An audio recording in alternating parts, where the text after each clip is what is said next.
ele com uma certa fim.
Oi, prof. Tá só tu aí? Não vejo nada.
Muito obrigada, professora Oscar. Todos estão visualizando a minha apresentação?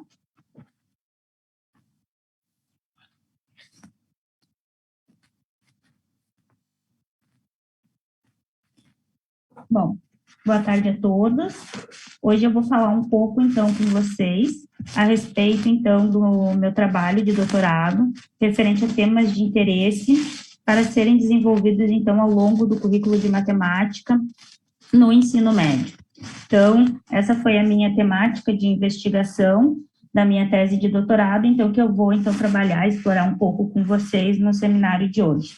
Então, inicialmente, eu gostaria de agradecer ao professor Oscar pelo convite e à professora Cláudia de estar hoje, então, conversando um pouco com vocês a respeito dessa temática. Bom, a minha pesquisa, ela faz parte do grupo de estudos curriculares em educação matemática, que é coordenado pela professora Cláudia Elisete Oliveira Groenwald, coordenadora do programa de pós-graduação da Universidade Luterana do Brasil.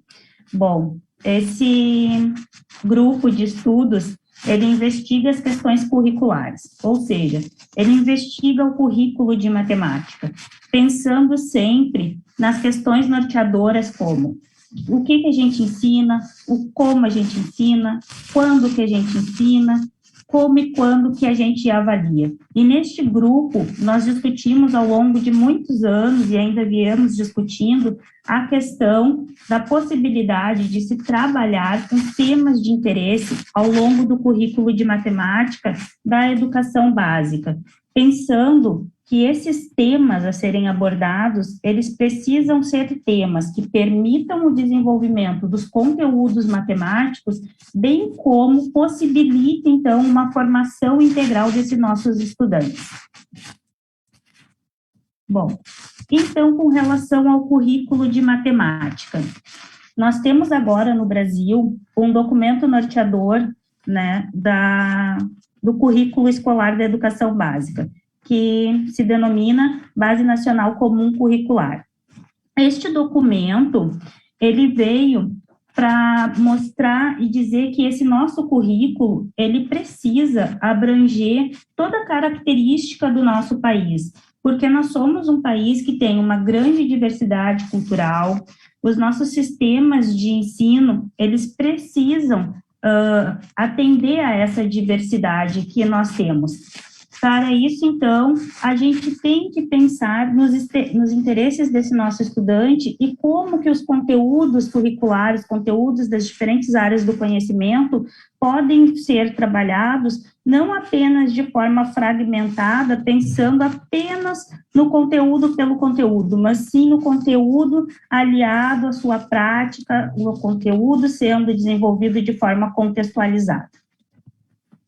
Ainda, este documento, ele indica a necessidade de desenvolver esses conteúdos de forma a permitir a interação entre as disciplinas e entre diversos temas que permeiam a vida em sociedade.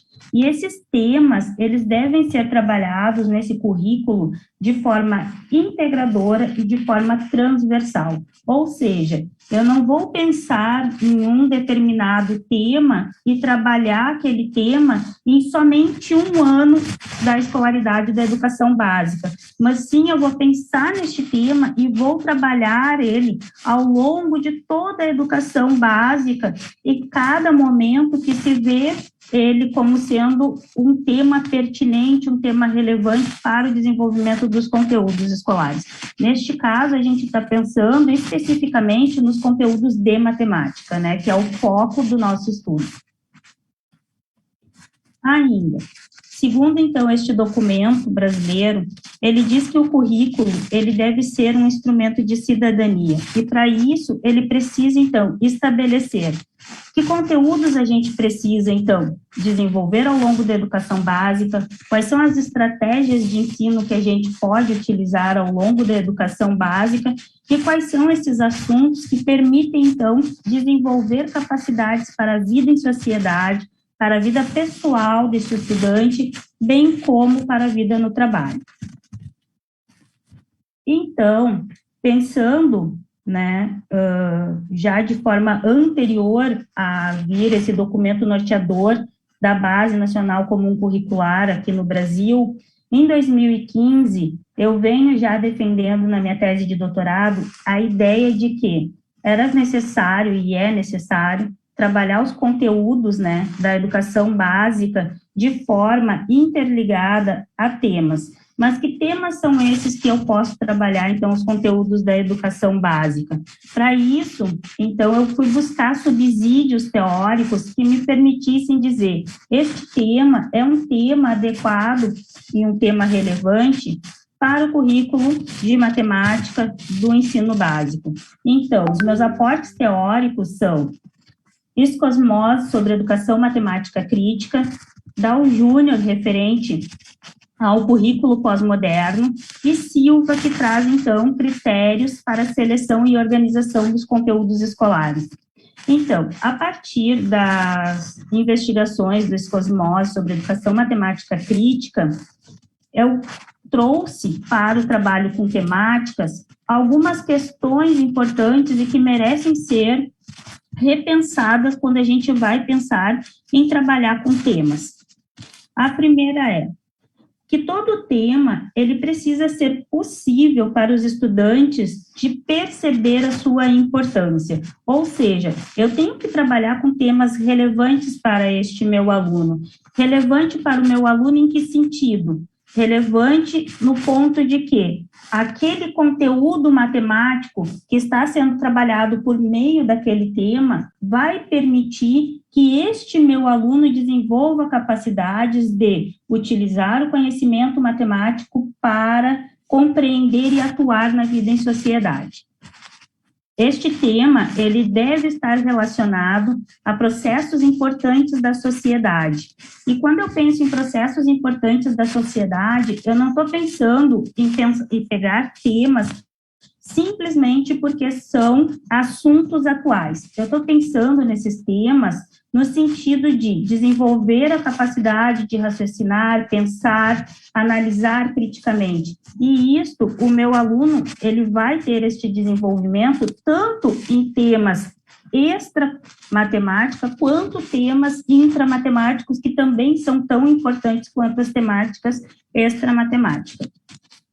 E ainda, os temas, eles têm que permitir, então, o compromisso dos estudantes em se envolver em situações, problemas, onde o processo de resolução seja, então, um processo introdutório para, então, um compromisso político e social. Ou seja, eu também tenho que pensar em temas que sejam relevantes socialmente, politicamente, economicamente, para serem desenvolvidos ao longo da educação básica na disciplina de matemática.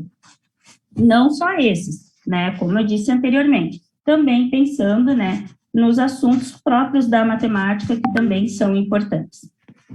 Ainda, com relação aos critérios propostos por Dow Júnior referente a um currículo pós-moderno, eu entendo que um critério importante para a seleção das temáticas é o critério riqueza. Segundo o Dow Júnior, né, o critério riqueza, ele vai permitir a investigação de questões aonde o currículo e o professor, eles vão conseguir se transformar. Ou seja, ao longo do processo, né, de educação, este meu aluno, dependendo das atividades didáticas, né, porque tem que ser atividades didáticas direcionadas, ele vai repensar, ele vai refletir sobre a sua prática, né. Também entendo que o critério recursividade, ele também pode ser um critério a ser utilizado para o trabalho com temáticas. E este critério, ele se refere ao ato de refletir, ou seja, eu tenho um tema e este meu tema, ele vai me permitir refletir sobre o tema a cada momento que surge um determinado assunto novo referente a esta temática. Ou seja, penso num tema mais amplo, este tema mais amplo, por exemplo, pensando no tema educação financeira, eu posso refletir sobre os conteúdos matemáticos a partir do assunto planejamento financeiro, a partir do assunto organização financeira, entre outros ali, compra e venda, né, compra à vista, compra a prazo, uso do cartão de crédito, e a cada momento eu tenho um movimento de pensar sobre como eu faço, e a partir que eu vou estudando aquela temática e vou refletindo sobre aquela temática, eu vou me transformando e eu vou refletindo cada vez mais com relação às minhas ações, né, por meio dos conteúdos matemáticos que estão implícitos ali. Bom, o critério relação, que se refere às relações dentro do currículo que evidenciam as possibilidades, né, de associação em relação à organização curricular e também as relações que existem com relação à cultura, né, que também complementa este meu currículo. Ou seja, o critério relação, ele está, então, tanto interligado as questões curriculares quanto às questões culturais. E ainda, Dol Júnior, ele apresenta o critério rigor, sendo que este critério, no trabalho com temáticas, representa a vontade de buscar diferentes caminhos, alternativas e conexões para serem desenvolvidos os conteúdos matemáticos. Então, a partir desses critérios propostos por Dol Júnior, né, para trabalhar um currículo pós-moderno, eu trago esses critérios pensando no trabalho por temáticas, pensando num trabalho por meio de temas de interesse para o desenvolvimento dos conteúdos matemáticos. Ainda, para complementar o estudo referente ao trabalho por temas de interesse, eu trago, então, a pesquisa do Silva, que também complementa esta ideia da seleção das temáticas, que para selecionar temas a serem trabalhados ao longo do currículo de matemática, eu tenho que pensar no critério reflexão. Esse critério vai ser a questão de discutir, né, o papel social da matemática como uma forma de transformar a sociedade. Ou seja, eu vou pensar em temas que me permitam refletir sobre esta questão, né? Pensar sobre, bom, este tema, ele é um tema adequado para o currículo de matemática, pensando em termos de transformar a nossa sociedade, de transformar este nosso aluno, ou ele é um tema aonde eu vou trabalhar ele de forma que eu não estou pensando desta forma. Então, serve para que a gente possa refletir um pouco com relação a essas temáticas a serem desenvolvidas. O critério ressignificação, que é um critério que vem sendo muito discutido no Brasil, porque a gente tem, desde lá de 1997, a partir dos parâmetros curriculares nacionais, a indicação de que o currículo, né, da educação básica no Brasil, ele é um currículo fragmentado e dissociado da realidade. Então, quando a gente pensa em selecionar temas a serem trabalhados no currículo de matemática, o que a gente quer também é buscar uma contextualização para esses conteúdos escolares que são desenvolvidos ao longo dessa etapa da educação, né? E que temas, então, é que vão me permitir recontextualizar, né? E de que forma que eu vou recontextualizar esses conteúdos? Então, este critério é um critério que eu considerei um critério importante quando a gente vai selecionar os temas para serem desenvolvidos, então, ao longo da educação escolar. Outro critério elaborado por Silva e que eu trouxe para o trabalho com temáticas foi o critério realidade. O critério realidade é a busca por uma prática onde se trabalhe com diversos contextos, seja contextos culturais, políticos, sociais, econômicos, mas esses contextos são contextos que permeiam a vida em sociedade.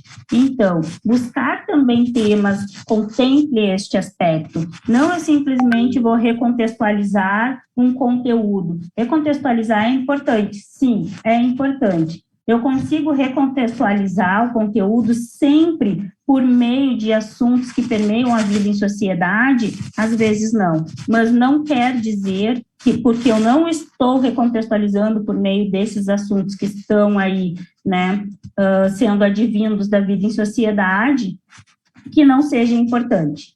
Então, por isso, eu considero que o critério realidade indicado por Silva é um critério que deve ser, sim, explorado quando a gente está pensando na seleção de temas a serem abordados no currículo de matemática. E o outro critério, então, é o critério responsabilidade, que segundo, então, Silva, este critério, ele vai, então, nos ajudar na seleção dos conteúdos de forma a oportunizar o estabelecimento de associações entre os próprios conteúdos, ou seja, trabalhar, então, de forma que a gente não pense num conteúdo isoladamente, mas sim que a gente possa, então, estabelecer conexões, uma rede entre esses conteúdos matemáticos por meio do trabalho com temáticas. Bom, a partir, então, desses referenciais teóricos, eu comecei, então, a pensar e trouxe algumas reflexões com relação ao trabalho envolvendo os temas de interesse. Então, para que a matemática que se ensina no ensino médio tenha sentido, então, para o nosso estudante, é importante eu trabalhar com temas relevantes para a formação destes meus estudantes, né? E esses temas, eles precisam contribuir para uma formação de um sujeito atuante, participativo e ativo na sociedade. Esses temas, eles precisam ampliar a rede de conhecimento desses nossos alunos e ainda esses temas, eles precisam oportunizar um trabalho contextualizado. Então, esses são os 3 pilares para que a gente tenha, então, um trabalho por meio dos temas de interesse. Bom, ainda, para que a gente consiga trabalhar com temáticas ao longo do currículo de matemática, a gente precisa de um currículo que seja flexível. Flexível em que sentido? Flexível no sentido de que, quando eu for trabalhar determinado tema, talvez eu não consiga trabalhar este tema de forma que os conteúdos sejam desenvolvidos naquela organização linear. Ainda, quando eu estiver trabalhando com um determinado tema, talvez o conteúdo que surge ali no desenvolvimento daquele tema não seja o conteúdo daquele ano escolar. Então, é preciso fazer adaptações. E para que a gente consiga fazer adaptações, é necessário uma flexibilização em termos do currículo. Ainda, o trabalho com temática, ele exige diferentes práticas pedagógicas, ou seja, se eu estou pensando em trabalhar por meio de temas, assuntos importantes e relevantes para os nossos alunos e que permitam o desenvolvimento dos conteúdos matemáticos, eu não posso pensar em trabalhar sempre da mesma forma. Ou seja, pensar sempre que o nosso ensino tradicional vai dar conta de trabalhar com essas diferentes temáticas que são importantes e relevantes para a vida em sociedade. Então, eu tenho que buscar diferentes caminhos metodológicos para o trabalho com temáticas. Ainda, deve propiciar uma diversidade de temas para trabalhar os conteúdos. Ou seja, eu posso trabalhar com temas de interesse a partir de um único tema, mas quanto mais temas eu puder envolver neste trabalho, né, mais rico vai ser o desenvolvimento deste meu aluno e mais ampla vai ser a rede de conhecimento deste aluno, tanto em termos dos conteúdos, né, matemáticos desenvolvidos, quanto em termos de assuntos da realidade que eu vou estar trabalhando ou assuntos próprios da matemática também que podem ser desenvolvidos.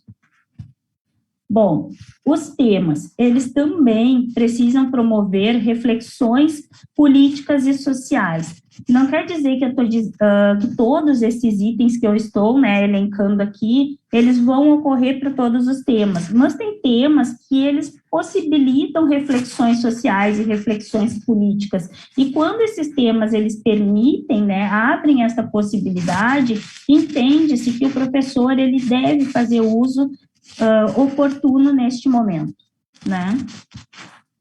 Bom, o tema também deve permitir o desenvolvimento de uma visão crítica de sociedade, né, conforme indicado por Skosmos, referente, então, a uma visão de uma educação matemática crítica. Que temas que eu vou selecionar para o desenvolvimento desta educação, para que o meu estudante, ele seja um estudante crítico, reflexivo, que saiba atuar na sociedade, um sujeito ativo, né?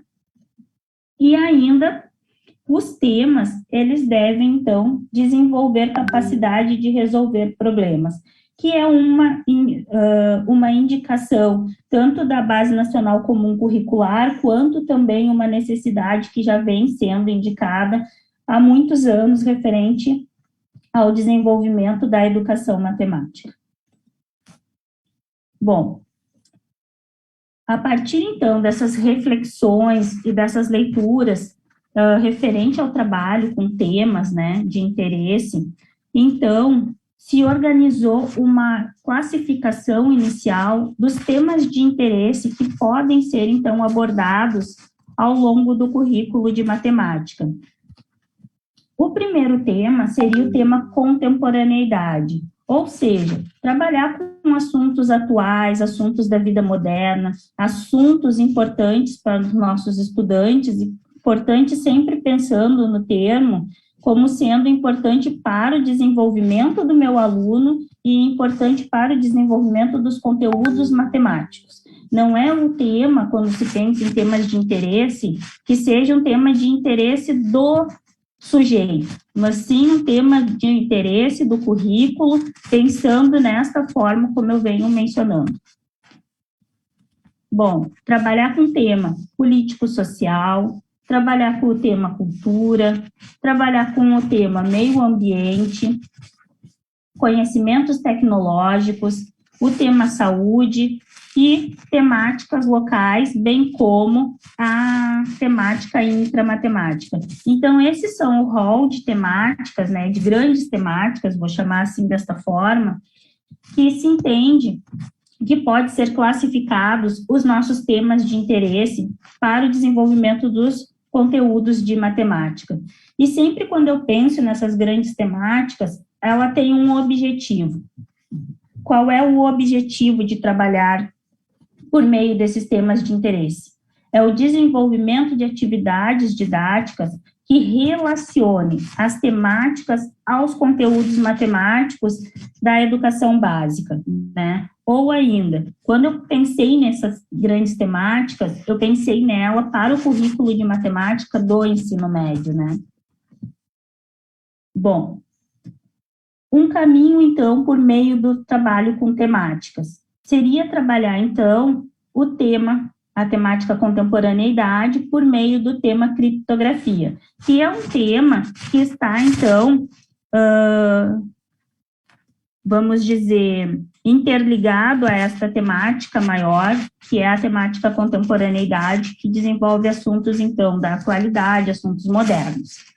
Bom, dentro do tema criptografia, né, dentro do tema não, mas por meio do tema criptografia, tem alguns conteúdos matemáticos que, a partir, então, do estudo nos livros didáticos, no banco de teses e dissertações da Coordenação de Aperfeiçoamento de Nível Superior do Brasil, né, a da CAPES, então, pesquisas de mestrado e doutorado, com este tema, a gente pôde, então, vislumbrar que alguns conteúdos que podem ser explorados são aritmética modular, função do primeiro grau, função do segundo grau, a função exponencial, função logarítmica, os polinômios e o conteúdo de matrizes.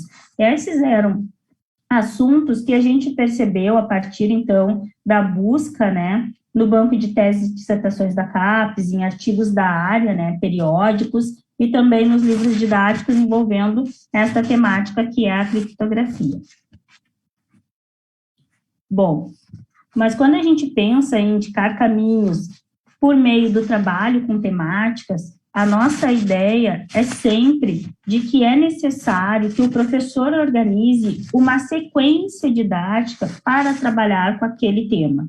Então, por exemplo, trabalhando com o tema criptografia, o que nós entendemos em termos de como que este tema pode ser trabalhado ao longo do currículo de matemática?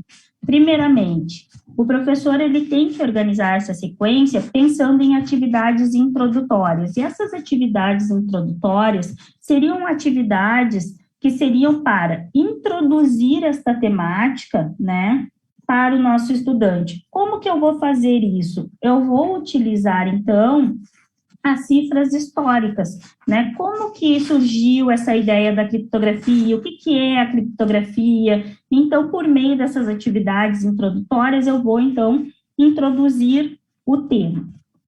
Depois, na sequência didática, a gente vai trabalhar, então, com atividades de codificação e de decodificação. Nessas atividades envolvendo codificação e decodificação, eu vou aproveitar e vou abordar, então, os conteúdos matemáticos possíveis de serem trabalhados por meio do tema criptografia. Em seguida, quando a gente pensa em uma sequência didática, nós temos que pensar em que metodologia a gente vai utilizar para o desenvolvimento desta temática. Ou seja, que estratégia metodológica eu posso utilizar para o trabalho com a criptografia? E aqui, por exemplo, a gente pode trabalhar com a resolução de problemas, a gente pode trabalhar com os projetos de trabalho, o professor pode também explorar as metodologias ativas no trabalho com o tema criptografia. Há uma série de metodologias, né, de estratégias metodológicas que o professor ele pode fazer uso ao longo da sua sequência didática, quando ele está trabalhando, então, com esta temática.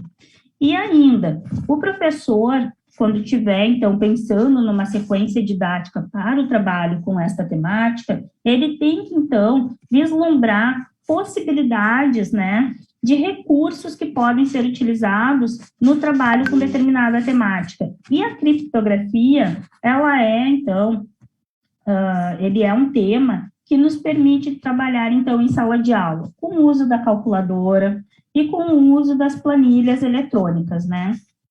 Seja elas planilhas eletrônicas do Google, seja planilhas eletrônicas do Excel, que é uma oportunidade do professor, então, tanto explorar aquele conteúdo matemático, quanto também mostrar, então, os recursos, né, que o aluno pode utilizar no desenvolvimento do cálculo, que pode auxiliar, então, para o desenvolvimento desses cálculos, além de oportunizar o aluno o contato com estes recursos que muitas vezes o professor acaba não utilizando.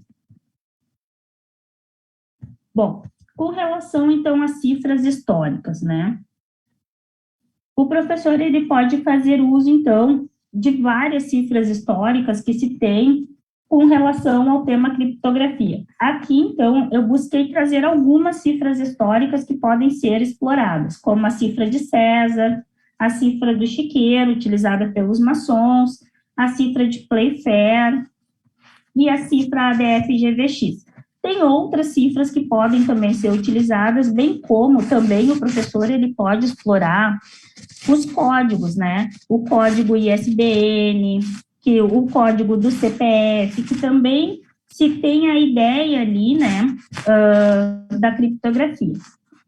Então, um exemplo de cifra histórica a ser utilizada numa sequência didática com o tema criptografia seria a cifra de César. A cifra de César, ela é uma cifra monoalfabética, que foi utilizada, então, para fins militares, né, e que consiste na substituição de uma letra por uma outra letra que esteja 3 posições à frente no mesmo alfabeto. Então, toda cifra, quando eu falo em cifra monoalfabética, é porque ela utiliza a mesma cifra, o mesmo alfabeto, tanto para codificar quanto para decodificar.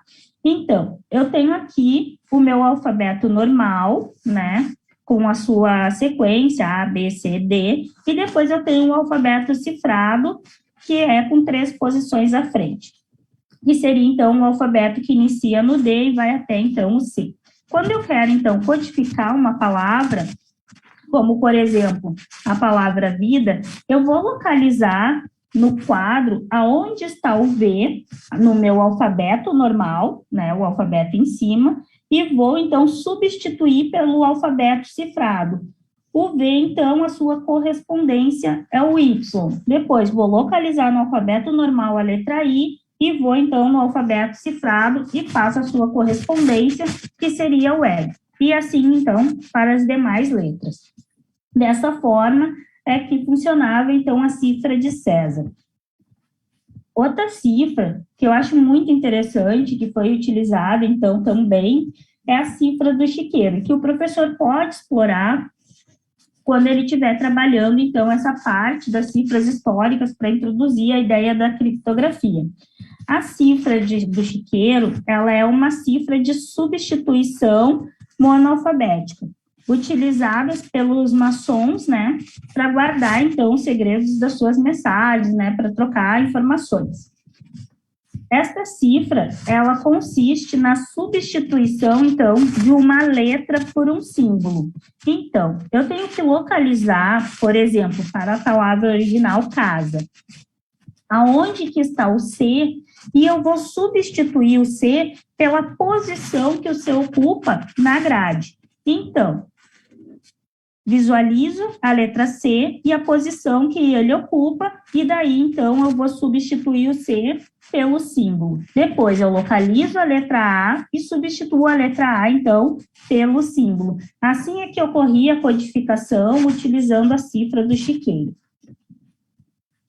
Outra cifra também que foi muito utilizada foi a cifra de Playfair. A cifra de Playfair, segundo Singh, foi uma cifra utilizada pelos jovens apaixonados da Inglaterra que não podiam, né, expressar, então, publicamente o seu amor.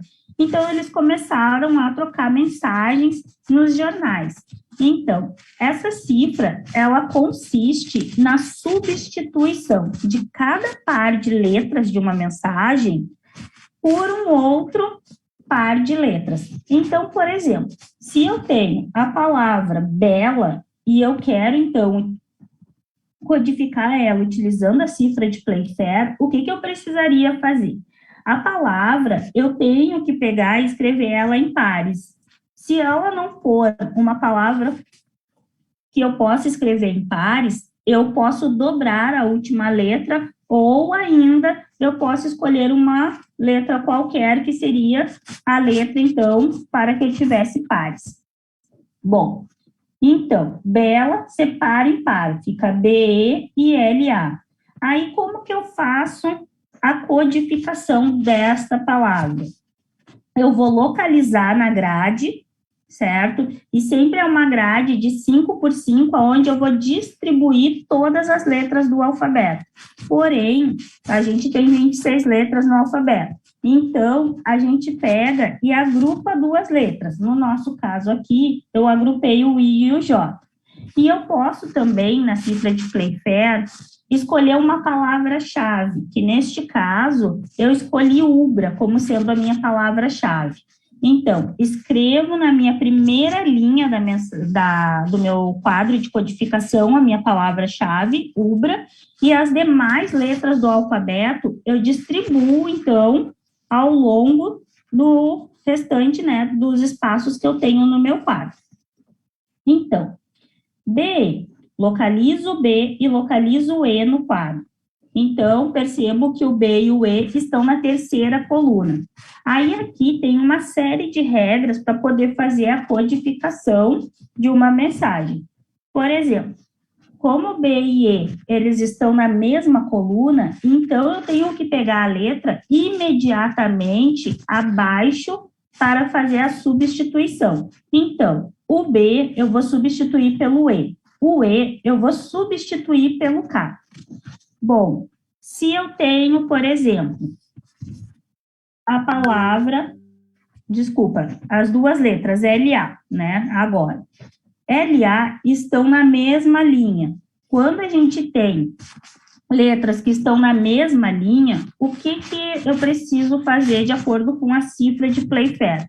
Eu pego, aqui está imediatamente à direita de cada uma delas. Então, o L eu vou substituir pelo B, e o A, percebam que ela está no final da nossa grade. Então, eu tenho que substituir pela primeira letra no início da linha, certo? Então, quando está na coluna, eu sempre pego imediatamente abaixo. Se está na mesma linha, eu pego, então, aqui está à direita. E se estiver, então, na última linha, essa minha letra, então eu pego a da primeira linha. E na coluna, se a minha letra estiver, então, na última coluna, né, for o último elemento da minha coluna, eu pego, então, o do início. Sempre desta forma, para poder, então, fazer a codificação utilizando a cifra de Playfair. Outra cifra que foi utilizada foi a cifra ADF-GVX, que foi uma cifra de guerra utilizada pelos alemães durante a Segunda Guerra Mundial, aonde eles acreditavam que essa cifra ia ser uma cifra imbatível, né, que ninguém iria conseguir decodificar, né, essa cifra. Mas foi, então, o criptoanalista Pavlin que conseguiu, então, fazer a decodificação, ou seja, quebrar a cifra ADF-GVX. Essa cifra, ela também é uma cifra de substituição, aonde eu tenho um quadro, neste quadro, sempre na primeira linha, eu vou colocar as letras ADF-GVX, e na minha primeira coluna, eu também coloco essas letras. E ao longo deste quadro, no corpo dele, né, eu vou distribuir todas as letras do alfabeto e também os algarismos. E para fazer a codificação, eu vou localizar aonde está a primeira letra da minha palavra original. Por exemplo, a letra L. Eu vou olhar no quadro e vou localizar a letra L. A letra L, eu vou substituir, então, pela letra que está na linha e pela letra que está na coluna. Na primeira linha, primeira coluna. E sempre eu tenho que cuidar esta ordem. É linha por coluna, certo? Localizo a letra, coloco, então, a primeira letra que está na linha e a primeira letra que está, então, na coluna. Na primeira coluna, primeira linha. Linha, coluna. Bom, enfim, para codificar, então, utilizando esta cifra, esta era a estratégia utilizada. Essa cifra ADF-GVX, ela é uma cifra que é muito interessante de ser explorada, por exemplo, quando o professor ele vai trabalhar com a criptografia e ele quer explorar o conteúdo de matrizes, porque esta cifra, ela já dá aquela ideia inicial de linhas e colunas, que quando a gente está trabalhando com matrizes, é tão importante esse nosso aluno, ele conseguir distribuir os dados em linhas e colunas e organizar esses dados. Bom, em seguida, eu coloquei que a nossa sequência didática, após a gente trabalhar com as cifras históricas, a gente deveria explorar, então, códigos envolvendo os conteúdos matemáticos. E para explorar os conteúdos matemáticos, eu gosto muito de criar uma sequência didática onde a primeira atividade que é trabalhada é a ideia de criptogramas, que também traz essa ideia da criptografia. Só que nos criptogramas, o que a gente vai ter de diferente? Os números, né? Desculpa, as letras, elas vão virar números. E como que letra vira número, né? Isso é uma questão que eu lembro quando eu comecei a trabalhar com a criptografia, enchia os alunos de curiosidade de como que eles iriam fazer essas operações, aonde eles vão substituir, então, essas letras por números e como que isso acontece. Depois, uma outra atividade muito interessante da gente explorar o tema criptografia são os códigos com funções polinomiais, tanto do primeiro grau quanto do segundo grau. Eu trouxe como exemplo o código com função do primeiro grau. Ainda podemos explorar o conteúdo de função exponencial e logarítmica, por meio de atividades de codificação e decodificação, bem como o código com matrizes. Então, um exemplo de atividade explorando criptogramas que eu comentei, então, anteriormente com vocês, né? Diz o seguinte, que é preciso encontrar o valor de cada uma dessas letras, né? Considerando a soma, sabendo que cada letra corresponde a um dígito distinto. Isso é muito importante, porque a gente não repete, né? Então, por exemplo, em coca mais cola igual a soda, aqui o estudante, ele precisa pensar em qual é o número que eu sei que somado com ele mesmo vai dar como resultado o próprio número.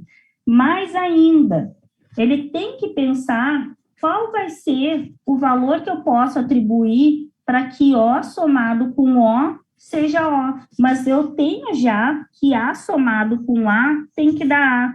Então, aqui, o aluno, ele precisa ir utilizando os conhecimentos dele de aritmética para poder descobrir quais são, então, os números que eu posso atribuir para cada uma dessas letras, de modo a tornar verdadeira esta soma. A mesma coisa quando eu penso, por exemplo, no lua mais tua, que é igual a sala.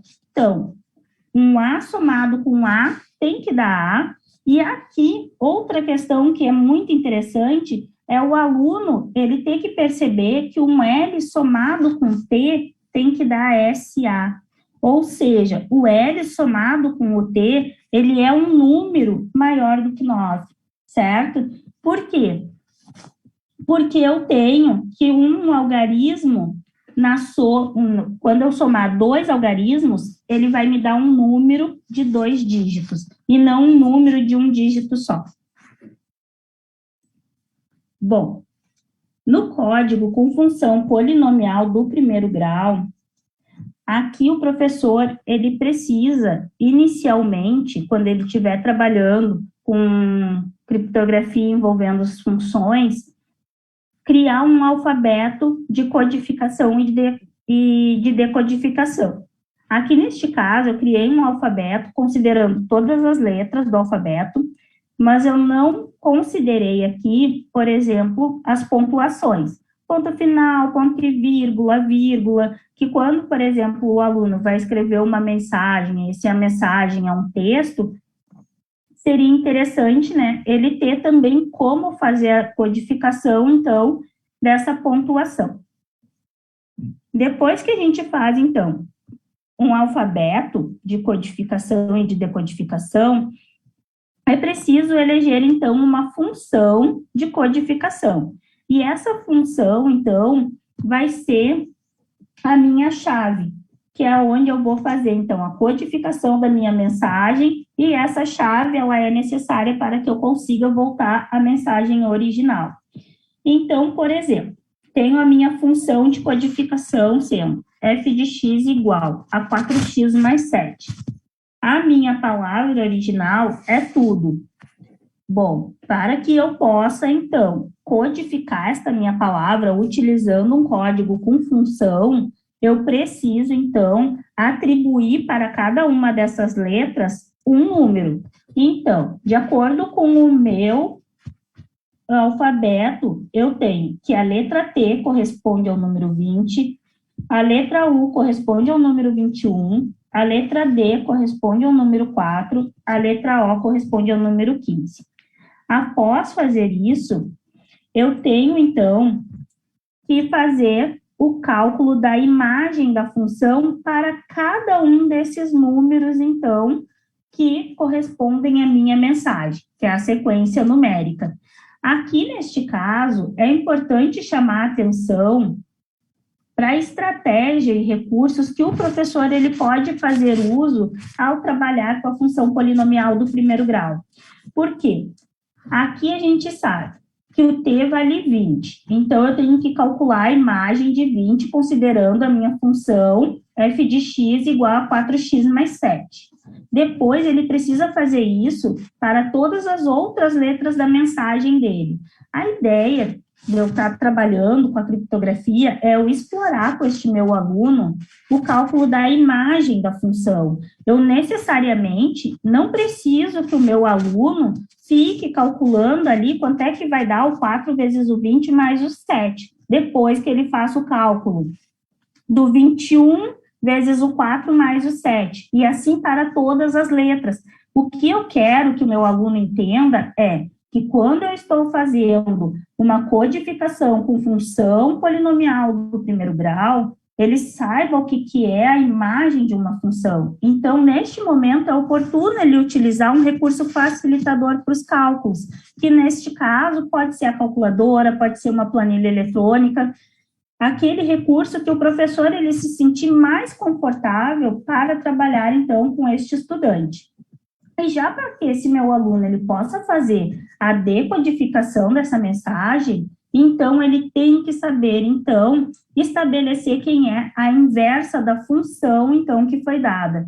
E para o cálculo da inversa da função, se ele sabe qual é a função original, dessa função original, ele estabelece a sua imagem e vai calcular, então, a imagem da função para a função inversa, para conseguir fazer a decodificação. E desta forma, segue o mesmo critério. Para fazer a imagem da função, o que eu quero que o meu aluno saiba? Como que ele faz para ter a imagem de uma função polinomial do primeiro grau, né? A imagem, não, desculpa. Como que ele faz para ter a inversa de uma função polinomial do primeiro grau? Ele sabendo qual é a inversa, ele pode, então, utilizar o recurso de uma calculadora para calcular a imagem da função. Então, a criptografia, ela é uma atividade não, desculpa, ele é um tema que permite que o professor explore esse conteúdo de função inversa, cálculo da imagem de uma função, né, para abordar, então, esse conteúdo.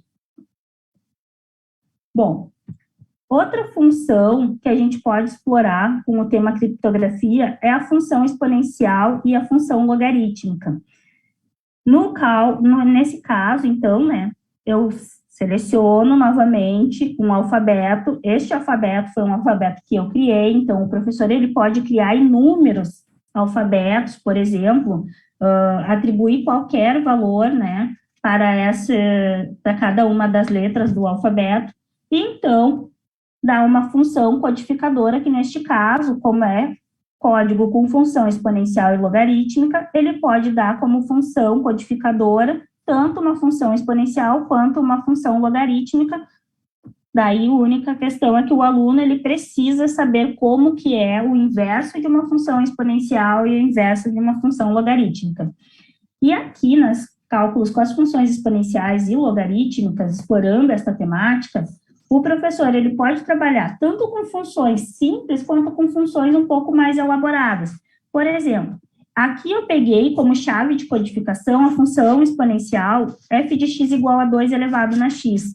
O professor ele pode trabalhar também com as propriedades da potenciação e pedir, por exemplo, para que o aluno ele utilize como sendo uma chave de codificação uma função f de x igual a 2 elevado na x mais 3. Né, para que este aluno também trabalhe com essas outras propriedades, utilizando, então, o tema criptografia.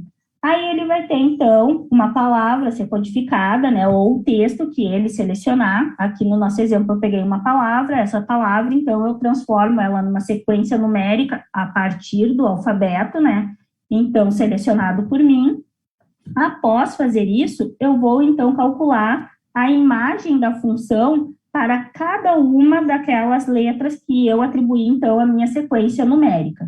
Feito isto, eu tenho a minha mensagem codificada, que vai ser essa sequência numérica, então, dada a partir da imagem da minha função. Quando eu quero, então, voltar para o meu texto original, o que eu preciso que o meu aluno saiba?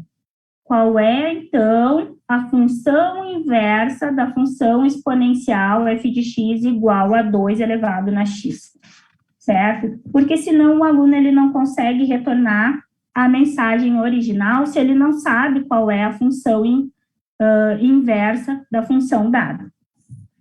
E daí, depois que ele calcula a inversa, então, este meu aluno, ele pode, então, fazer a decodificação, calculando a imagem desses números que ele encontrou, que ele recebeu como mensagem codificada, para poder, então, fazer essa decodificação. E se vocês perceberem, essa nossa sequência numérica, a gente tem números bastante extensos.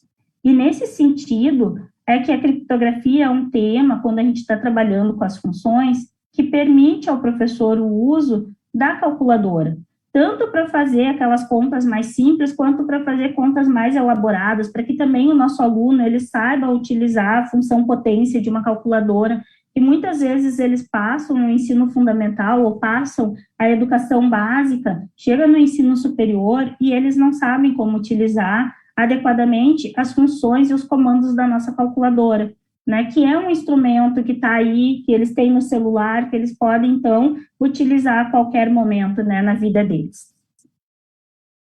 Bom, para finalizar, eu trouxe ainda como um outro código que pode ser utilizado com o tema criptografia, envolvendo conteúdo de matrizes. Aqui, eu sigo utilizando o mesmo alfabeto para transformar, então, a minha mensagem original em uma sequência numérica, e aqui uma questão que o professor, dependendo de como que ele vai conduzir a sua aula, ele precisa prestar muita atenção. Por quê? Para a gente poder trabalhar com a criptografia, a gente precisa ter a ida e a gente tem que ter a volta. Então, no código com matrizes, eu tenho que ter uma matriz A, que eu for dar para este meu aluno, e essa matriz pode ser de ordem 2, de ordem 3, mas o que eu preciso garantir é que essa minha matriz, ela tenha inversa. Então, aqui, o professor, ele pode explorar com o aluno a ideia da multiplicação de matrizes, a ideia da matriz inversa, a ideia também de como que o aluno verifica se essa matriz ela tem inversa, se essa matriz ela não tem inversa, e ainda o professor ele pode utilizar nos cálculos com matrizes os recursos da planilha eletrônica. Por exemplo, eu coloquei aqui uma imagem onde eu coloquei a matriz A e eu fiz o cálculo da matriz inversa dessa matriz A. E eu utilizei um comando no Excel para que o Excel me desse o retorno da matriz inversa da matriz A. Bom, aqui muitos professores podem pensar assim, mas se o aluno ele já vai utilizar o Excel para fazer o cálculo, então qual o sentido da gente estar ensinando determinada coisa para o nosso estudante? Bom, a ideia é, as planilhas eletrônicas, elas estão aí, elas são úteis, elas facilitam o processo de ensino e aprendizagem, e eu tenho que saber o que eu quero trabalhar com o meu aluno, certo? Se eu estiver trabalhando com matrizes com meus alunos, certo? E eu quero trabalhar os conceitos da matriz com os meus alunos, não tem problema eu utilizar as planilhas eletrônicas. Por quê? Porque o aluno, ele precisa digitar na planilha eletrônica cada elemento da minha matriz nas células, considerando as linhas e as colunas. O meu aluno, para calcular a matriz inversa, ele tem que saber o comando, e fora saber o comando, ele tem que saber qual é a matriz resultante quando eu estou fazendo a inversa de uma determinada matriz, porque ele tem que selecionar a quantidade de células necessárias para a matriz inversa, porque senão a planilha eletrônica não dá o retorno para o aluno, ele dá um erro. Então, são estratégias que o professor ele pode utilizar, estratégias, recursos que o professor pode utilizar, desde que ele saiba qual é o objetivo que ele está pretendendo atingir com aquela atividade. O que eu estou pretendendo trabalhar utilizando esta atividade, né? É o aluno saber fazer a multiplicação de matrizes, né? Ou eu quero que o meu aluno ele saiba os conceitos envolvendo a matriz, eu quero reforçar este conteúdo com os meus alunos, né? Cada atividade, ela tem que ser direcionada para um determinado fim. E é isso que eu preciso cuidar para quando eu estou selecionando os recursos que eu quero utilizar para determinada atividade.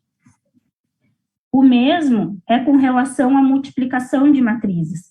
Por exemplo, quando eu tenho que codificar, né, a mensagem utilizando código com matrizes, eu tenho que pegar aquela minha matriz A, que foi dada, multiplicar pela minha matriz mensagem, sendo que essa minha matriz mensagem, ela é uma matriz onde eu tenho, então, a sequência numérica da minha mensagem.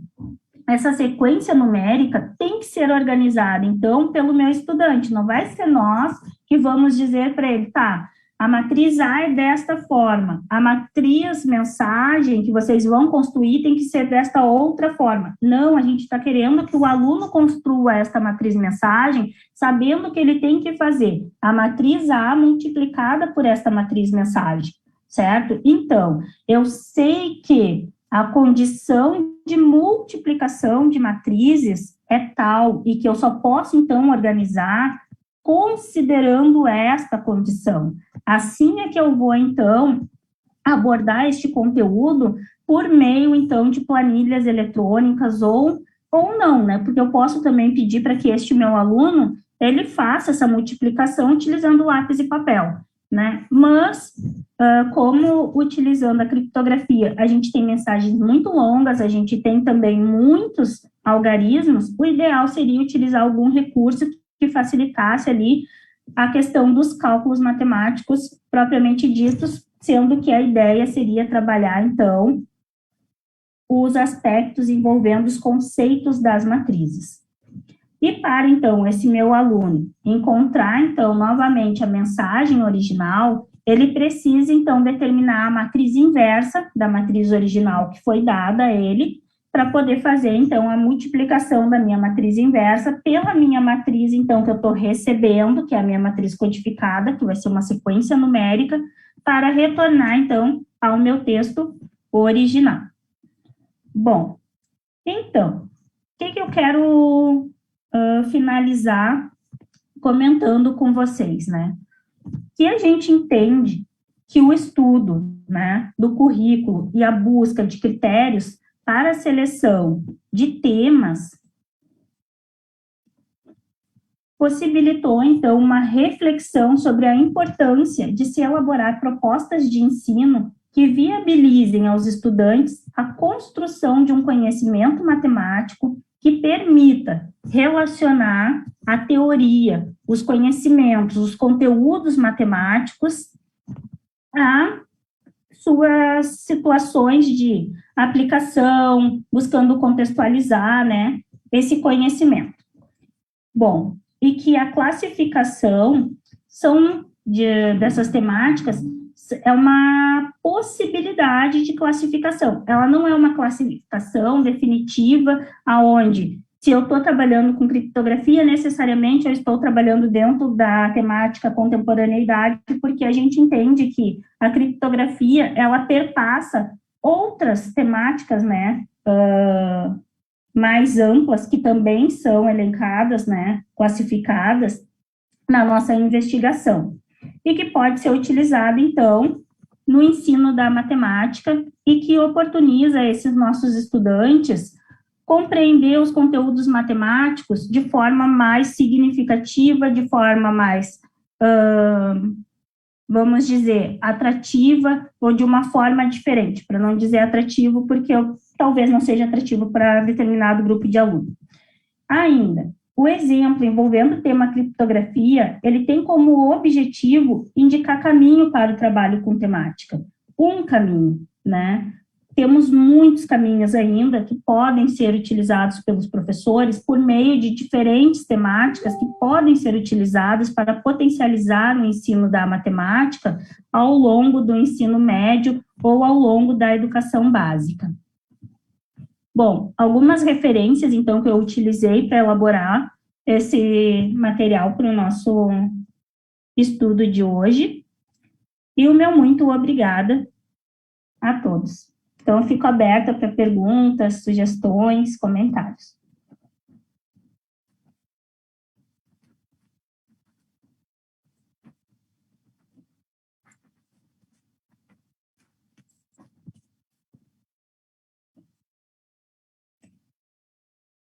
Eu vou parar a apresentação só um pouquinho.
Professor Oscar, posso responder ao... Tá. Com relação a como abordar o tema criptografia no ensino básico, vamos dizer, no ensino fundamental. Ao longo, né, de muitos anos, eu venho explorando a temática criptografia junto com a professora Cláudia, e a gente trabalhou com o tema criptografia tanto no ensino médio quanto no ensino fundamental. No ensino fundamental, professora Cláudia, você queria comentar alguma coisa? Não, ensino médio. Ah, tá. Tanto no ensino médio quanto no ensino fundamental, temos como abordar o tema criptografia. Eu trouxe simplesmente algumas atividades, né, envolvendo este tema no ensino médio, mas no ensino fundamental é possível criar atividades de codificação e decodificação por meio dos conteúdos matemáticos, por exemplo, de equação do primeiro grau, equação do segundo grau. Também podemos trabalhar com os conteúdos dos conjuntos numéricos e as suas operações com o tema criptografia. Muito vai da criatividade do professor ao explorar essa temática. Eu me lembro que eu fiz um código, né, no ensino fundamental, aonde eu começava dizendo para o aluno, seja o dobro da letra tal. E assim eu ia encaminhando o aluno, né, para cada uma dessas letras codificadas, e ao final ele tinha que resolver uma expressão para poder resolver, então, para poder encontrar o valor, então, das letras anteriores. E foi uma atividade muito interessante que os alunos do ensino fundamental, eles gostaram muito. E ainda, muito das cifras históricas que eu trouxe hoje para trabalhar, também são cifras possíveis de serem exploradas na educação básica, no ensino fundamental. É possível o professor tratar da cifra de César com os alunos do ensino fundamental, da cifra do Chiqueiro, da cifra de Playfair, e entre outras cifras que tem aí ao longo da história, que também oportunizam atividades didáticas voltadas ao ensino fundamental. Com relação aos números, eu não sei qual é a chave de codificação, professor Oscar.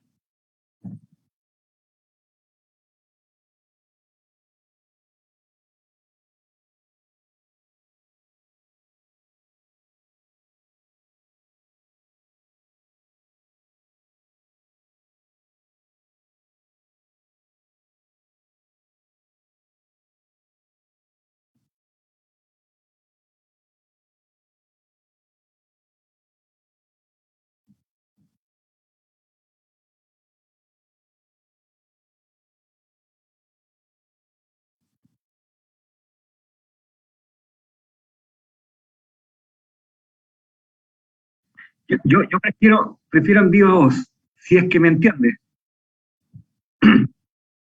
Bueno, primero felicitar a la doctora Clarisa porque mientras iba exponiendo, con una claridad, me gustó la diagramación, por un lado la estructura de la presentación porque permite a la persona que observa y escucha empezar a hacerse cuestionamientos de un comienzo. Yo quiero resumir lo que está ahí en el sentido en que me preocupaba esto de seleccionar a través de estos criterios, estos temas. Y creo que se aterriza muy bien con el ejemplo de la criptografía y se hace una conexión con la criptoaritmética. Entonces, al parecer, la gran pregunta que queda es cómo logramos que en un país, bajo estos criterios, y la política educativa del país, se pueda llevar eso al sistema escolar, por ejemplo. Porque cuando uno termina de escuchar la presentación y todo ese recorrido, con una idea fuerza de la doctora Clarisa, esto de codificar y decodificar, se logra articular elementos y objetos matemáticos. Desde el álgebra, desde la aritmética, y por lo tanto, con esa simpleza, permite a uno entender que eso es posible. Porque uno está abierto y flexible, así como se pretende este currículum flexible, a mirar distintos caminos. Entonces, rescato esta idea de codificar y decodificar, Pero también hay ideas también muy elementales como el componer y descomponer aditivamente, componer y descomponer multiplicativamente, que nos puede llevar al álgebra lineal. Entonces, yo felicito a la doctora Clarisa la manera en que nos guió para un gran desafío, pero la pregunta que yo me hago desde la política pública de un país, ¿cómo lograr que los profesores del sistema escolar entiendan esta idea sin trastocar la matemática, pero seguir este camino que nos ha dibujado la profesora Clarisa? Esa pregunta quiero hacer en general, tomando en cuenta estos elementos que he indicado. Y que me admira que con ideas tan elementales como codificar y decodificar, ir en varios sentidos, en dos sentidos, disculpen, puedo avanzar y atraer distintos objetos. Y no tan solo objetos, sino que la semiótica que hay detrás, los registros de representación semiótica, el cálculo rutinario. Si un profesor logra apreciar ese camino que nos ha dibujado la profesora Clarisa, desde la política educativa, creo que esa flexibilidad del currículum permitiría mejores aprendizajes de nuestros estudiantes. Es decir, quedo maravillado, pero la pregunta es, ¿cómo es posible que un profesor logre aquilatar eso? ¿Qué rol tienen las universidades entonces? ¿Cómo alineamos a todas las universidades de un país para que apunten esta mirada del currículum flexible desde estos criterios y la selección de temas?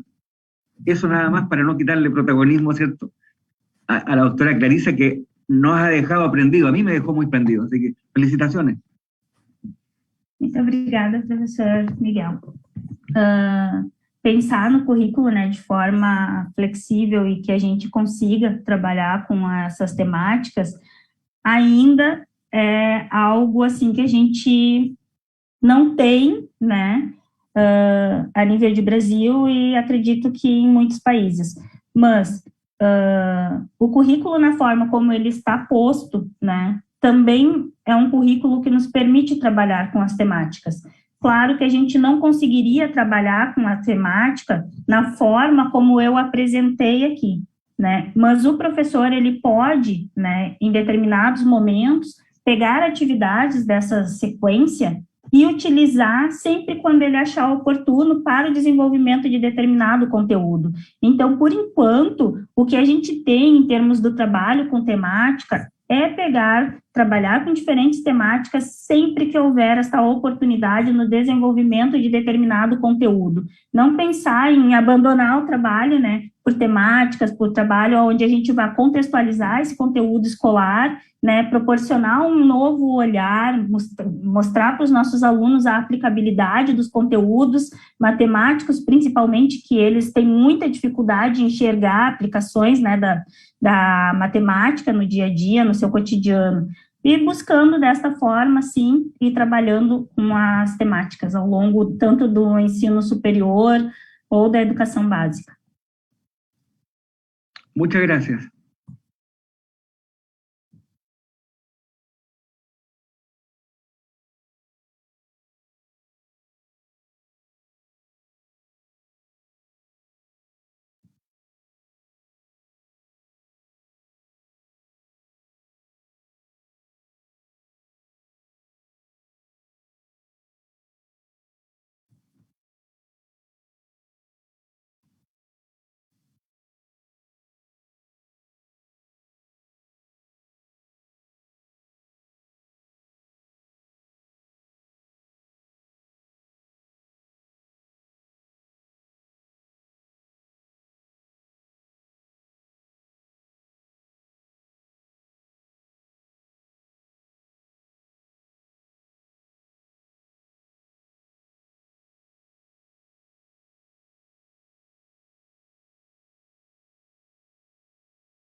Bom,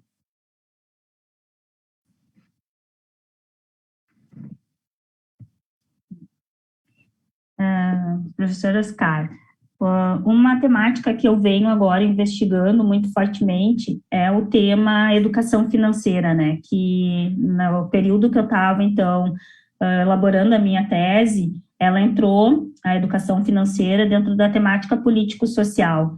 Então, é um tema que vem sendo muito discutido em termos do Brasil, principalmente por conta dessas questões de endividamento, e principalmente agora com essa questão da pandemia, é muito importante desenvolver essa temática em específico na escola. Então, eu venho trabalhando, junto com o grupo de orientandos, essa questão de como que a gente aborda a educação financeira no currículo escolar, tanto do ensino fundamental quanto do ensino médio. Quais são os assuntos desta temática que são importantes de serem tratados ao longo do currículo, para que quando esse nosso aluno ele saia, né, da educação básica, quando ele já estiver, então, formado em termos de educação fundamental e médio, ele tenha de conhecimento tanto matemático para tirar conclusões, fazer inferências, né, com relação a esses produtos financeiros que estão aí, né, e ainda, a ideia da educação financeira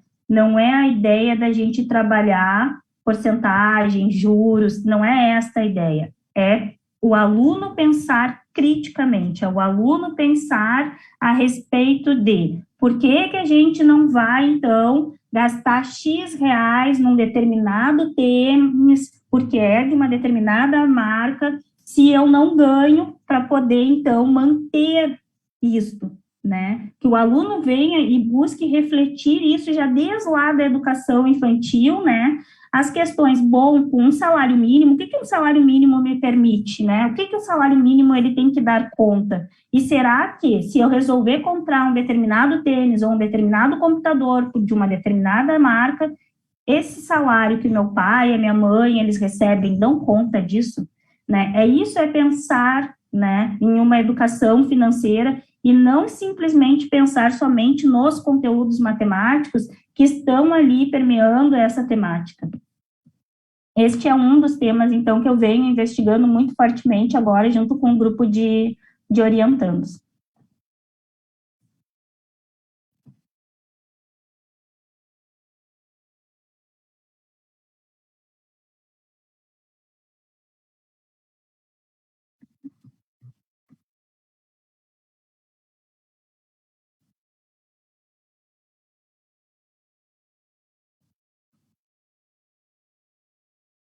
Então, estava lembrando a ela sobre matemática e cultura que trabalhamos também. Um comentário, Clarissa, sobre esse, Sim. que foi um trabalho muito interessante, com várias situações. Então, para você, estava lembrando para você fazer o comentário. Sim, outra temática que a gente explorou também na tese foi a discussão da temática cultura, né? Como que a gente pode aproveitar essa cultura brasileira, né, que vem, então, de diferentes tipos de artes, para explorar os conteúdos matemáticos. Então, a gente selecionou a obra de um determinado autor e, a partir daquela obra, a gente foi, então, trabalhando com os objetos do conhecimento de matemática no ensino médio. Então, foi um trabalho também muito interessante, porque a gente aproveitou e trabalhou, então, a geometria espacial, utilizando os recursos do GeoGebra, né, para que o aluno pudesse ter a visualização do objeto matemático. Foi bem interessante também explorar a temática cultura. Tudo, claro, pensando sempre em uma sequência didática, né? Por isso que eu iniciei a minha fala em termos de, bom, toda a nossa pesquisa, ela vem de um grupo de pesquisa que pensa junto. E nesse grupo de pesquisa a gente tem essa ideia de que quando a gente vai pensar em trabalhar determinados assuntos com os nossos alunos, a gente tem que ter um planejamento. E este planejamento, a partir de uma sequência bem organizada, bem planejada, com um objetivo específico e tentando sempre buscar os recursos metodológicos, né, ou os recursos didáticos que a gente pode explorar quando a gente está trabalhando determinado assunto.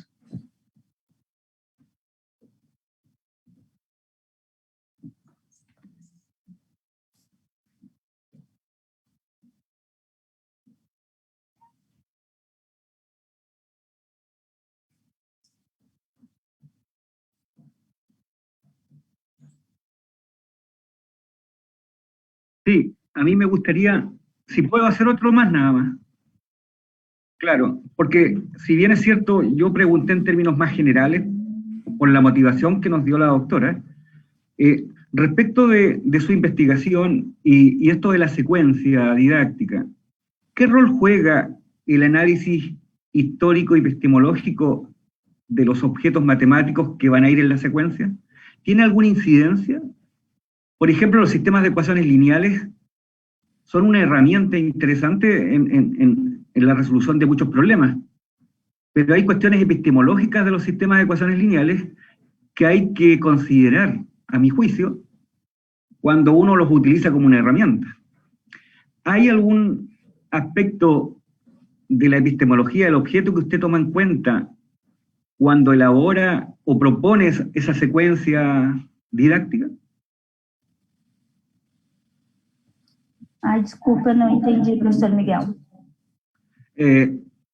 La naturaleza de los objetos, la naturaleza, su desarrollo, ¿tiene alguna implicancia cuando usted considera esos aspectos, cuando piensa en una secuencia como la que nos mostró, respecto a cómo evolucionan los sistemas numéricos, a lo mejor, en este tema de la criptografía?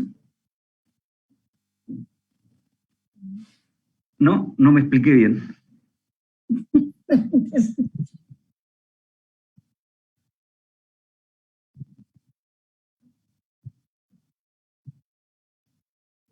Claro.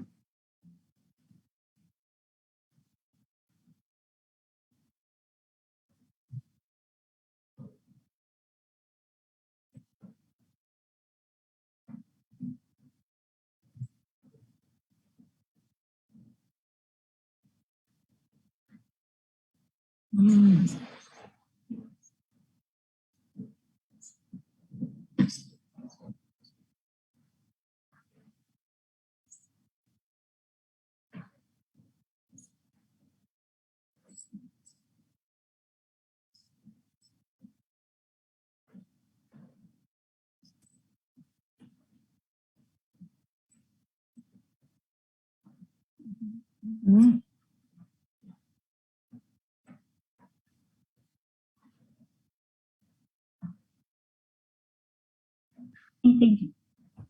Muchas gracias, profesor Oscar. Esa era la idea, así que se lo agradezco. Sim, sim.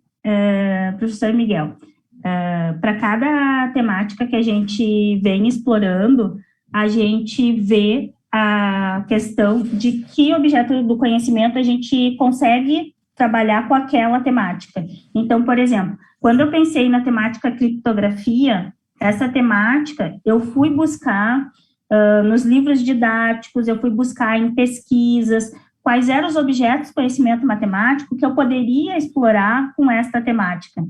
Eu não peguei, por exemplo, a criptografia e já logo pensei, bom, criptografia eu vou trabalhar com as funções. Não, eu pensei na criptografia e fui buscar que objetos do conhecimento, né, que objetos matemáticos, eu posso explorar com esta temática. E daí, quando eu vou pegar uma outra temática, eu também vou fazer essa busca. Eu vou ver o que de matemática eu posso explorar por meio daquela temática, né? Eu não vou simplesmente pegar uma temática e o conteúdo simples, assim, e achar que daquele conteúdo eu posso explorar qualquer tema. Não. Não é dessa forma. A gente explora a temática, estuda aquela temática, vê que conteúdos que a gente pode explorar com aquela temática para, então, pensar na sequência didática. Acho também, posso falar um pouco, Oscar?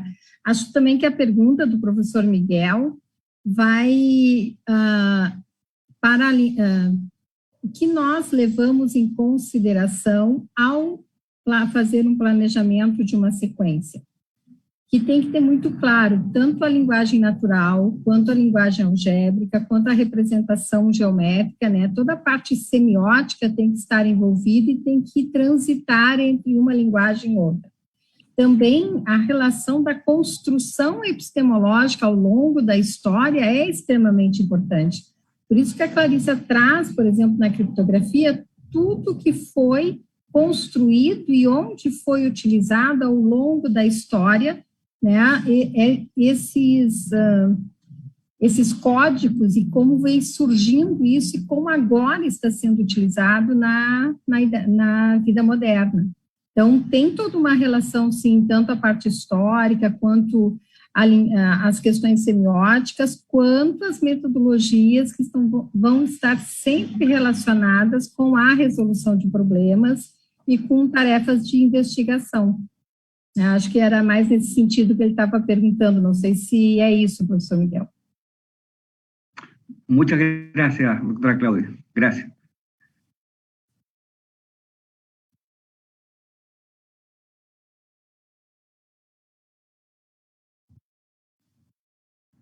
Buenas tardes. Muchas gracias, profesora Clarisa. Es bastante interesante la exposición con respecto a la criptografía. Actualmente, bueno, los jóvenes están muy metidos con las redes sociales. Se encuentran en este momento muchos memes, por decirlo de alguna manera, creo que está en boga, con respecto a criptoaritmética. Bien, y es algo que a ellos les ha desarrollado bastante interés. Si hacemos una revisión de las interacciones, de las iteraciones de personas con respecto a la criptoaritmética, vemos que la gran mayoría son jovencitos, son muchachitos, niños, chabolos, como quieran decirle, que son en edad escolar. Quiere decir que el conocimiento o el llevarle la aritmética o llevar un concepto matemático a una visión gráfica, a un modelo gráfico, a un modelo diferente al que están acostumbrados a ver, los motiva. El hecho de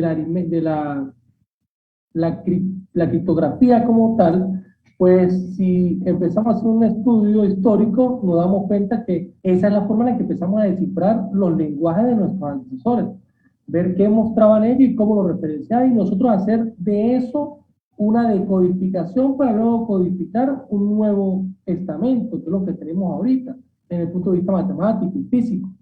Ahora, entre esos temas, también creo que una de las limitaciones que tenemos los países con lenguajes derivados del latino, bien, de nosotros el español, ustedes el portugués, es las carentes traducciones que hay desde el punto de vista científico del lenguaje científico en los canales que los muchachos ven. Me explico, Discovery Channel, toda esta cuestión. Entonces, un tema que me parecía bastante interesante poder trabajar desde el punto de vista de ciencia, matemática, en la escuela, es el lenguaje científico. También se puede hacer a través de la criptografía. ¿Cuál es el origen y cómo se puede empezar a trabajar? No sé si a ustedes les ha parecido, se encontraron algo de ello por ahí.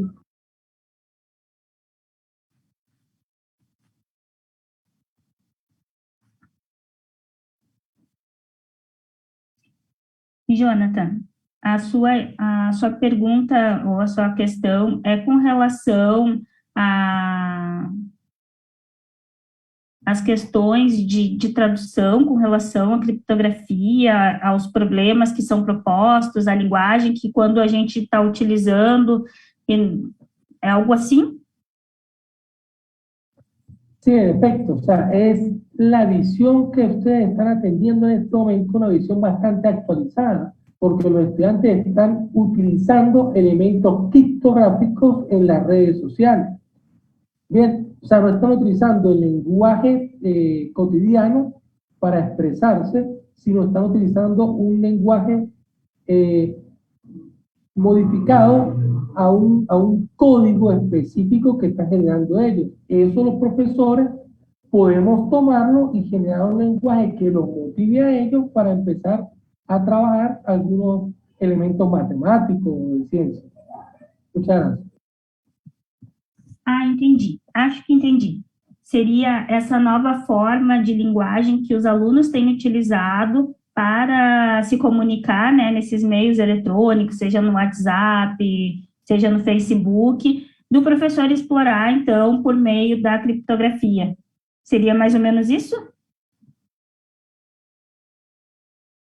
Seria uma oportunidade, mas o professor tem que utilizar esse conhecimento desses alunos, essa linguagem que eles estão utilizando, né, para fins didáticos. Então, ele tem que tentar buscar fazer alguma conexão ali matemática, né, para que isso faça sentido quando ele está trabalhando determinado assunto lá em sala de aula com os seus alunos, para trazer também essa questão dessa linguagem, né, dessa nova linguagem que eles utilizam na rede. Na verdade, não é nova, né, cada século, a cada período, a cada década, vem uma linguagem diferente, porque eu me lembro que quando eu utilizava lá, a gente usava as carinhas para representar como que a gente estava se sentindo, né?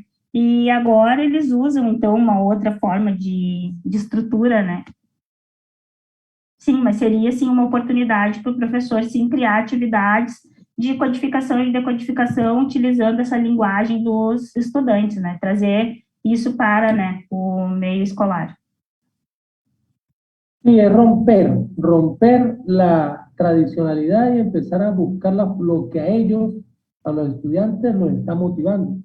Y de eso, pues, creo que lo veo muy bien en su posición cuando genera la curiosidad para poder codificar y decodificar, para entender qué se quiere decir o qué es lo que quiere el profesor que desarrollemos o que desarrollen los estudiantes. Sim, trazer essa atividade como se fosse uma atividade para motivação, né? Para despertar o interesse daquele estudante naquele momento para aquela temática, então, que o professor está querendo estudar, sim.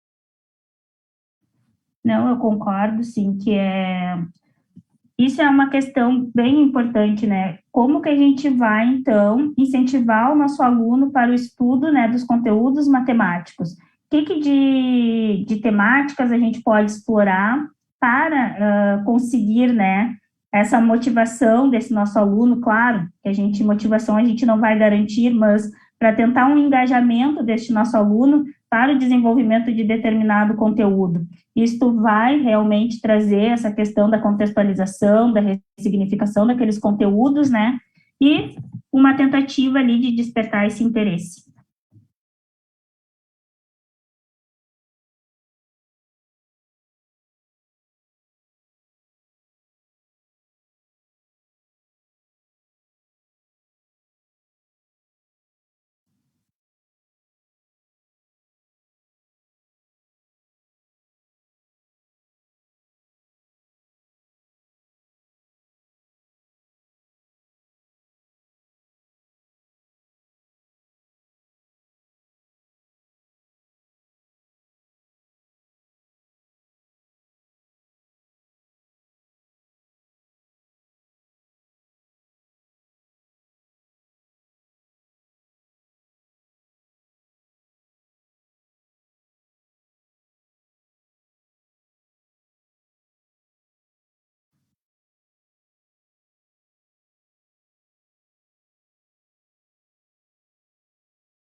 Não, eu gostaria novamente de agradecer a oportunidade de poder discutir com vocês um pouco, né, desse trabalho que eu venho investigando já há alguns anos, que é a discussão relativa aos temas de interesse, né, no currículo de matemática, e agradecer a todos que contribuíram, né, nessa discussão e essa conversa que a gente pôde ter hoje à tarde.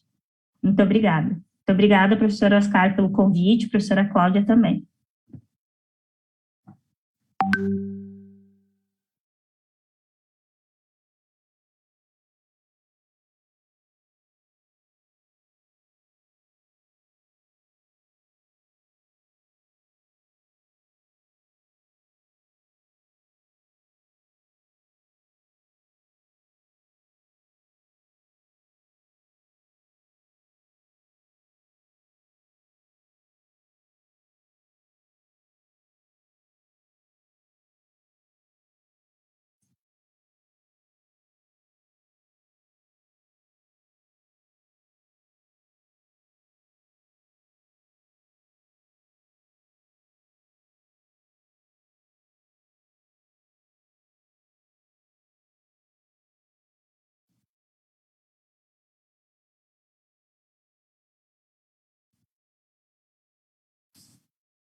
Cinco, 23.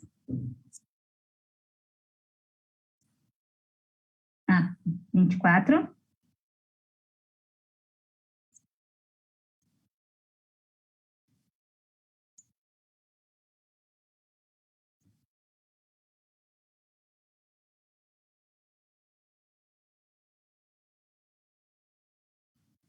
Eu escrevi. É para mim pensar sobre.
Ya.